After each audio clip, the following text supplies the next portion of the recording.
कि हर लंबे बंदे को कमर का दर्द होता है, कि हर सेहतमंद बंदे को जिसका वजन ज़्यादा है तो उसको भी कमर की दर्द बहुत होती है। और ये दर्द एक ऐसी शदीद पेन है। मैं आज भी एक अपने डॉक्टर साहब दोस्त से मेरी फ़ोन पे बात हुई, उनको वज़ू करते करते जब उन्होंने टांग उठा के सिंक में रखी है तो उनको ऐसा कमर का खिंचाव हुआ कि उनको उठा के बेचारों को लिटा के बेड पे लिटाया, उस दिन से लेके आज तक वो बेड के ऊपर हैं। ऐसा स्पैज़म और ऐसा खिंचाव पैदा होता है कमर का कि बंदे को हिलने नहीं देता। इसीलिए इसको अर्कोनिसा या सियाटिका कहते हैं। अब होता ये है कि जब ये कमर में खिंचाव होता है तो बंदा चलने फिरने के, काम करने के काबिल भी नहीं रहता। और आपका सवाल ये क्यों हो रहा है? 2 वजह से हो रहा है। एक तो हमारी एक्सरसाइज कोई नहीं है, वॉक कोई नहीं है, हमारी बॉडी में ताकत ही नहीं है इस किसी किस्म के स्ट्रेस बर्दाश्त करने की। नंबर 2, हमारे पोस्चर्स ठीक नहीं हैं।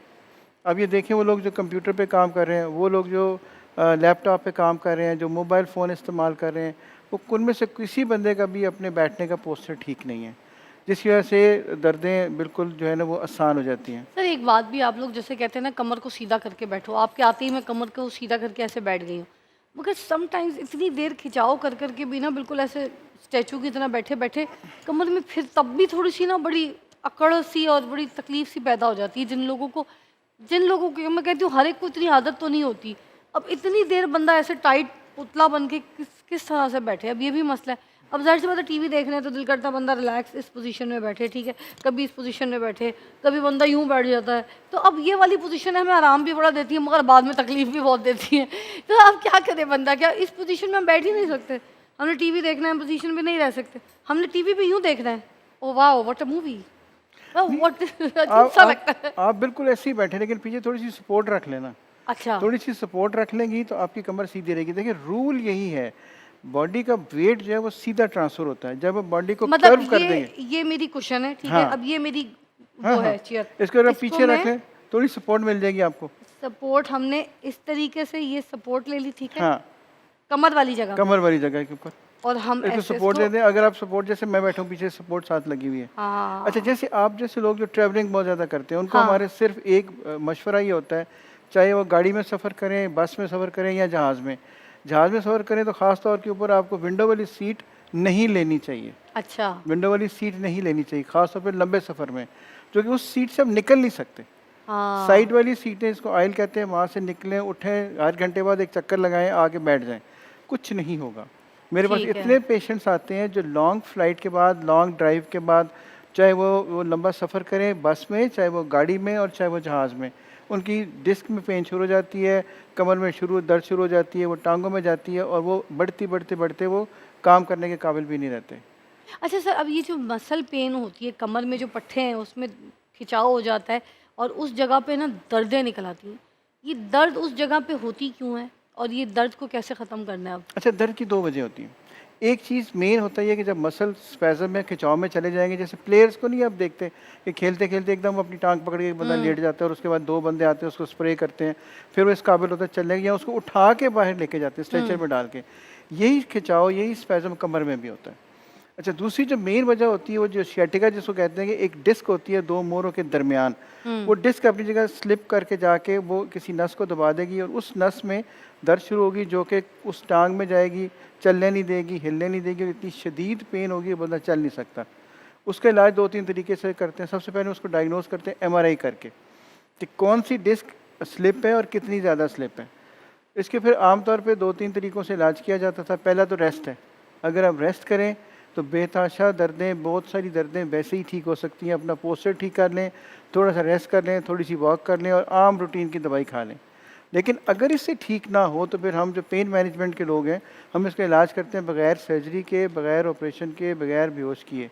हम एक ट्रीटमेंट करते हैं जिसको ओज़ोन थेरेपी कहते हैं। उसमें हम ये न्यूक्लियोप्लास्टी उस प्रोसीजर का नाम है। हम एक सुई से, एक नीडल से उस डिस्क के अंदर वो ओज़ोन लगाते हैं, उस डिस्क को थोड़ा सा वो श्रिंक कर देती है। उससे वो जो कॉज़ ऑफ पेन है, एक बात याद रखिएगा, हमारा काम है दर्द की वजह को ठीक करना। अगर दर्द की वजह ठीक हो जाएगी तो दर्द खुद ब खुद ठीक हो जाएगी। सो हम पेन किलर लगाने पे और पेन वाले इंजेक्शन लगाने पे ज़्यादा बिलीव नहीं रखते। हमारी स्पेशलिटी हमें ये कहती है कि अब you find the cause of pain. अगर आपको पता चल गया कि इस दर्द की वजह ये है, अब उसको ट्रीट कर दें, दर्द खुद ठीक हो जाएगी। तो हम वही करते हैं, बगैर बेहोश किए, बगैर सुन किए, बगैर जो लंबा चौड़ा एडमिशन किए। 1 घंटे में आप आएँ, आधा घंटा रुके, 10 मिनट का प्रोसीजर कराएं, उसके बाद बेशक ड्राइव करके घर चले जाएं। ये जो कमर में दर्द होता है डॉक्टर साहब, ये अगर मसाज करवाया जाए गरम तेल के साथ और ऑलिव ऑयल के साथ या कोई ऐसे स्पा ऑयल्स के साथ एक मसाज करवाया जाए, तो क्या मसाज कारआमद होती है पेन बिल्कुल रिलीफ के कारबंद हो लिए? सकता है जी, बिल्कुल कारबंद हो सकता है। इनिशियली अगर आप एक स्टोन मसाज भी बड़ी ज़्यादा पॉपुलर है, वो तो बहुत आपको सारी पता है किस्में मलेशिया ना, वगैरह देखिए में? स्टोन मसाज का हर कोई बंदा घर में तो नहीं करा सकता, नहीं। लेकिन घर में रूटीन में अगर मसाज जो करा सकते हैं, चाहे वो ऑलिव ऑयल के साथ कर लें, किसी और तेल के साथ करें, इसमें कोई हर्ज नहीं है। ज़रूर करके देखना चाहिए। सारे घरेलू टोटके में इसके हरगिज़ खिलाफ नहीं, आजमाने चाहिए।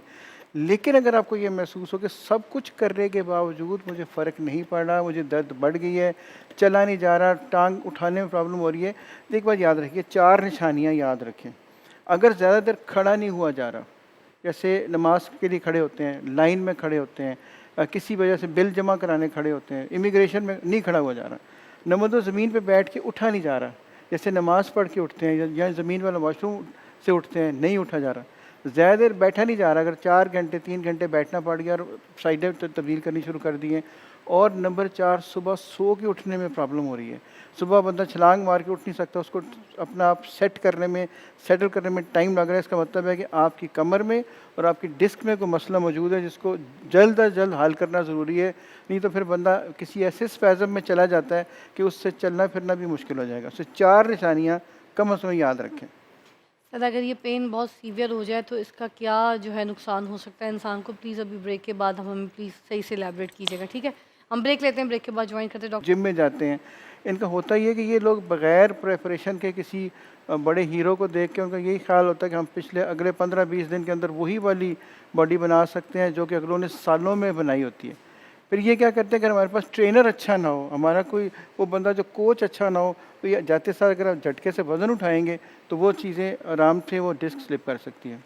फिर मेरे पास और जो मैं घर में सबको मशवरा देना चाहूँगा, मेरे पास बहुत सारे लोग आते हैं जो पानी की बॉटल्स उठा के तो डिस्पेंसर में डालते हैं। तो एक हाँ, ऐसा घर ख़तरनाक की एंगल औरतें है। सर, घर की औरतें उठा रही जी, होती हैं बेचारी ना, कोई दुबली पतली भी होती हैं, उनके अंदर जान नहीं होती, जब वो उठाती हैं उनको बड़ी तकलीफ़ें निकलती हैं। वो 19-20 लीटर की बॉटल है, जब उसको प्रॉपर एंगल से उठा के जब उसको घुमा के उसके ऊपर रखते हैं, तो ऐसा वो एंगल को बनता है कि पीछे कमर में दर्द शुरू हो जाती है। सो लिहाजा औरतों से, हमारी घर की जो बहनें बेटियाँ हैं, उनसे मेरी दरख्वास्त ये है कि जब अपनी पेटियों को, सोफ़ों को, चीज़ों को धक्का मारें, को अपनी जगह सेट करने की कोशिश करें, तो उतना काम करें जितना वो कर सकती हैं। जो उनकी कैपेसिटी ज़्यादा हो तो बराए मेहरबानी इस पे ज़ोर ना लगाएं, नहीं तो बाद में वो दर्दें शुरू हो जाएँ, बंदा अपने घर के रूटीन के काम करने के काबिल भी नहीं सर रहता। बच्चे की डिलीवरी के टाइम पे जो औरतें कमर के ऊपर एपिड्यूरल लगवाती हैं उनको भी कमर का दर्द बहुत ज़्यादा पेन करता है और वो सारी ज़िंदगी साथ चलता है। अब मुझे पता नहीं, पहले पहले तो ज़माने में होता था ना, वो मोटी सिरिंज के साथ एपिड्यूरल लगता था। बहुत बारीक सिरिंज वाला तो मेरे ख़्याल से अब आया है। तो पहले जिन औरतों ने लगवाए हैं उनके साथ ये शिकायत है, मेरी बहुत सी दोस्तें हैं, फैमिली में ऐसे लोग हैं जो अभी तक ये शिकायत करते हैं कि यार एपिड्यूरल लगवाया था, उसके बाद से दर्द है, उससे पहले कमर में कोई दर्द नहीं था। और सेम एपिड्यूरल वाली जगह की वजह से उनको पूरी कमर में दर्द रहता है। इसके बारे में भी आपके पास पेशेंट्स आते होंगे इसको लेके। जी, बिल्कुल इसका आते। क्या इलाज है? क्या इसकी ट्रीटमेंट है अच्छा, या बस ये अब लगवाया है तो सारी ज़िंदगी दर्द चलेगा? नहीं, नहीं, ज़रूरी नहीं है। कोई दर्द भी सारी ज़िंदगी नहीं चलना चाहिए। हम लोग ये करते हैं, जिनको एपिड्यूरल की पेन होती है, बेसिकली जिस जगह पे एपिड्यूरल लगता है, उसके इर्द-गिर्द जो मसल है वो स्पैज़म में चले जाते हैं। वो मसल में बाज़ औक़ात इंजरी हो जाती है, जिससे वो हील नहीं होता, तो पेन होती रहती है। हम ये कर सकते हैं कि हम उस जगह का अल्ट्रासाउंड करते हैं, उस जगह का, कमर के उस हिस्से का, और उसके ऊपर एक इंसुलिन की नीडल से लेके वहाँ पे जहाँ पे इनको इंजरी या सोज़िश होती है, वहाँ पे वो ओज़ोन लगा देते हैं। देखिए क्या ये लगा देते? ऑक्सीजन लगाते हैं, ओज़ोन लगाते हैं, ओज़ोन थेरेपी हम करते हैं। ये क्या उससे करती है, उससे क्या होता है? उससे क्या होता है कि जो सोज़िश है, वो बेहतर हो जाएगी, जो मसल की इंजरी है, वो बेहतर हो और जाएगी, दर्द? हीलिंग शुरू हो जाएगी, तो दर्द उसी वजह ठीक हो जाएगी ना। जब दर्द की कॉज़ उस सोज़िश है या वो ही इंजरी है, जब वो ठीक होगी, तो दर्द भी ठीक हो जाएगी। सर ये दूसरी पुरानी दर्द भी ठीक? पुरानी दर्दें बहुत बेहतर हो जाती हैं। देखें, इन सारी चीज़ों का नुकसान तो कोई नहीं है ना। एक जी। आपने ऑक्सीजन दी, इसका क्या नुकसान होगा? फ़ायदा तो हो सकता है। तो उसके अलावा थोड़े से मसाज से, थोड़ी-सी दवाइयों से दर्द बहुत बेहतर कर 100% ठीक ना भी हो तो खातून इस काबिल ज़रूर हो जाती है कि अपने घर के काम कर सकें, चल फिर सकें, और हर वक़्त की जो पेन है, अनईज़ीनेस है, वो नहीं रहती, पेन बेहतर हो जाती है। अच्छा। जी, बिल्कुल हो जाती है। सर कोई मैग्नीशियम की कमी और इस तरीके का भी कोई इलाज है कि जैसे अगर कोई दर्द है कमर में, कोई जोड़ों में, तो वो जो है इस तरह गोंद खाने से कुछ चीज़ें ठीक होती हैं? जैसे बड़े बुजुर्ग कहते हैं ना, गोंद खाओ, गोंद का तीरा, ये सब चीज़ें, और मखाने खाओ, ठीक है, फिर इंजीरी वगैरह खाओ, इस तरीके से भी कमर बड़ी कमर कस जो पंजीरी वगैरह में भी डलती है, इस तरह की चीज़ें खाने से, फिर ये मैग्नीशियम वाली चीज़ें खाने से, अगर ये खाई जाए तो क्या कमर में कोई ताकत आएगी? कोई कैल्शियम वाली चीज़ें? देखिए, मसल को काम करने के लिए मैग्नीशियम की, कैल्शियम की, विटामिन डी की, इन तमाम मिनरल्स की ज़रूरत है।